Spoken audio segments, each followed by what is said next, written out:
Hai semuanya, gimana kabar kalian? Semoga selalu dalam keadaan baik. Jadi welcome back di segmen Analisa Kripto. Di video kali ini kita akan jawab pertanyaan dari Bang Andre. Wih, nama kita sama nih. Gimana nasib Terra Classic Om? Katanya mau to the moon ke 1 dolar. Apa iya ya? Kita akan bahas untuk Terra Classic. Hari ini Terra Classic atau Lunch itu diperdagangkan di kisaran harga 1,3 rupiah. Market agak sedikit turun ya teman-teman. Kalau kita kalau teman-teman udah ngikutin kasusnya, memang Terra ini udah bermasalah karena Do Kwon kemarin ya punya ide cukup mengerikan ya, menggunakan ataupun ya menggunakan project stablecoin mereka yaitu UST di backup dengan Bitcoin yang sangat volatile. Akibatnya UST di-dump, Bitcoin waktu itu juga crash harganya sehingga akhirnya stablecoin mereka hancur, teman-teman. Jadi pada mulanya memang perusahaan dari Terra ini berfokus sama stablecoin-nya. Mereka lebih fokus sama UST daripada sama koin Luna. At the end of the day, UST hancur, Luna hancur. Ekosistemnya hancur dan investor yang paling dirugikan sampai sekarang ini. Oke, untuk supply maksimum untuk Luna atau Launch itu tidak ada. Dia unlimited supply dengan supply total itu sekitar 6 berapa nih? 6 triliun koin, teman-teman. 6,8 triliun koin, sementara yang beredar itu sekitar 5,8 triliun. Sangat-sangat besar ya. Meskipun sudah beberapa kali dilakukan burning, tapi masih belum cukup untuk jumlah supply yang sudah sangat-sangat terlalu banyak di market. Itu teman-teman yang harus teman-teman perhatikan. Ada beberapa news yang kita udah coba buat kumpulkan. Yang pertama adalah komunitas Luna sukses menggarap atau melakukan upgrade pada Luna volume kedua V2.0.1 upgrade. Jadi ini upgrade yang tentunya sangat bagus ya. Jadi inisiatifnya bagus banget dari komunitas dari Luna. Meskipun dari developernya sendiri udah lepas tangan terhadap project ini teman-teman. Tapi dari komunitas ternyata masih cukup aktif dalam hal melakukan uh, pembaruan terhadap project dari Luna ini. Ya semoga aja harganya ke depan bisa rally ya. Meskipun saya pribadi kayaknya agak skeptis melihat hal tersebut bisa terjadi teman-teman. Kemudian ini juga ada aksi daripada KuCoin yang Ignite Terra Classic. Ignite itu kayak apa ya, dibakar ya mungkin ya, di burn ya. Supercharge Luna Tax Burn Rate for Exponential Growth. Ini adalah kegiatan atau usaha yang dilakukan dari KuCoin, sangat bagus sebenarnya. Jadi dia memberikan semacam fee tambahan sekitar 0,2%. Itu langsung di burn setiap perdagangan yang dilakukan di KuCoin, transaksi jual beli sekitar 0,5 0,2% ya itu bakalan di burn teman-teman, di burn supaya bisa mengurangi jumlah Terra yang beredar saat ini sehingga diharapkan kedepannya harga Terra bisa kembali sedikit menguat dan itu juga dilakukan pada stablecoin mereka yaitu USDC. Itu juga ada tax sebesar 0,5% yang akan dilakukan di burn meskipun kecil teman-teman, tapi sedikit demi sedikit akan dalam jangka waktu yang panjang akan membantu juga untuk pergerakan dari Luna, harga dari Luna supaya tetap bisa ya kalaupun dia turunnya nggak terlalu nyungsep lah. Jadi kurang lebih itu teman-teman yang sedang mereka buat saat ini. Kemudian Do Kwon ya dia dikabarkan bebas ya teman-teman setelah melakukan penebusan dana. Do Kwon sekarang bisa dibilang bebas dan kita nggak tahu apakah dia bakalan kabur lagi atau enggak.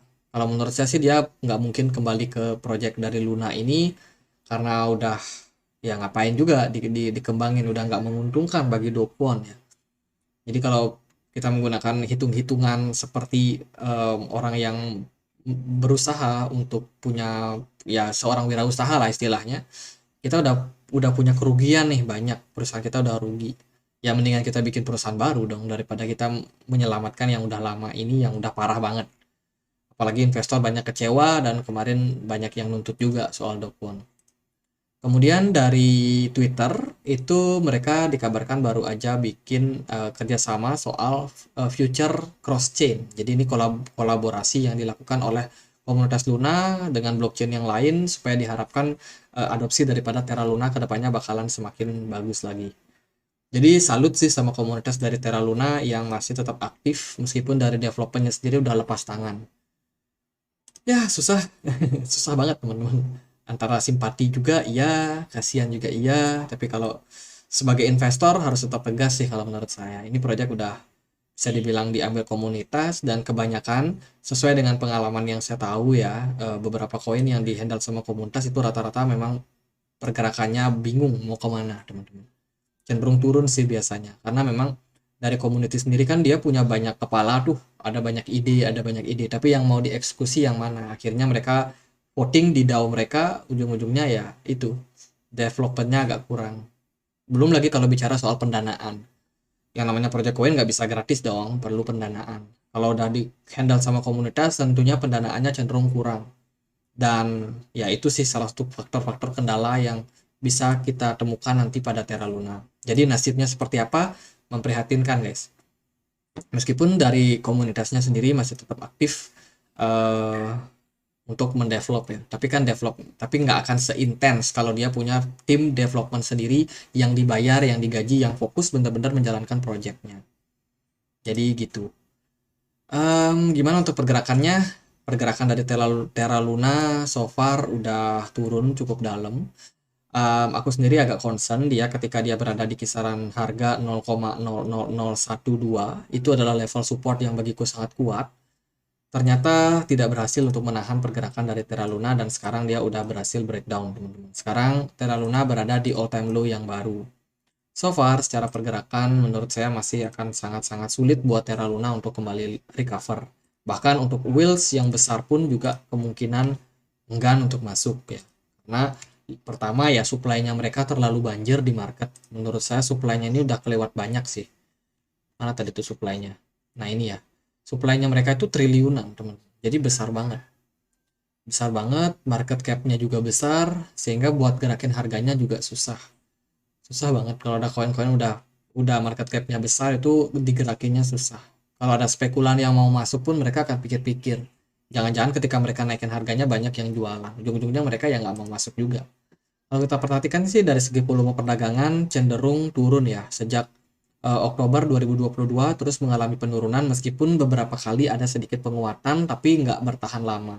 Begitu juga dari pergerakan smart money juga nggak terlalu antusias terhadap Luna. Jadi secara pergerakan harga kemungkinan sih masih bakalan berpotensi untuk downtrend. Tapi untuk lebih pastinya kita perlu melihat nih kira-kira Bitcoinnya gimana. Karena kan Bitcoin sendiri cukup berpengaruh ya. Bitcoin sih hari ini memang dalam fase koreksi sejak April lalu. Kalau Luna dia di bulan April itu justru dapat tekanan yang sangat tinggi. Dan ketika Bitcoin naik pada bulan Desember kurang lebih di sini ya, Luna ada sedikit kenaikan juga, tapi at the end seller justru banyak jualan, bikin harga Luna juga turun. Jadi kalau menurut saya seller masih akan sangat-sangat membayangi pergerakan dari Luna. Jadi hati-hati aja teman-teman yang mau masuk. Kalau bagi saya yang mau invest, apalagi yang baru masuk, jangan terlalu berspekulasi di Luna deh. Pasti ada lebih banyak koin yang lebih bagus, yang lebih punya prospek. Teman-teman bisa cek kolom link yang ada di deskripsi. Di sana ada video aku tentang koin-koin yang aku pantau di 2023. Siapa tahu bisa menambah referensi teman-teman. Itu teman-teman. Jadi buat Bang Andre gimana nasibnya? Apakah bisa ke $1? Rasanya agak berat buat sekarang. Tapi nggak menutup kemungkinan ya kita doakan yang terbaik aja. Tapi kalau menurut saya, menurut data-data yang kita temukan tadi, mereka ada upgrade, mereka ada burning dari KuCoin, itu menurut saya bisa membantu. Tapi bisa ke $1, saya agak ragu. Gitu aja, semoga bisa bermanfaat. Dan akhir kata saya Andre, makasih.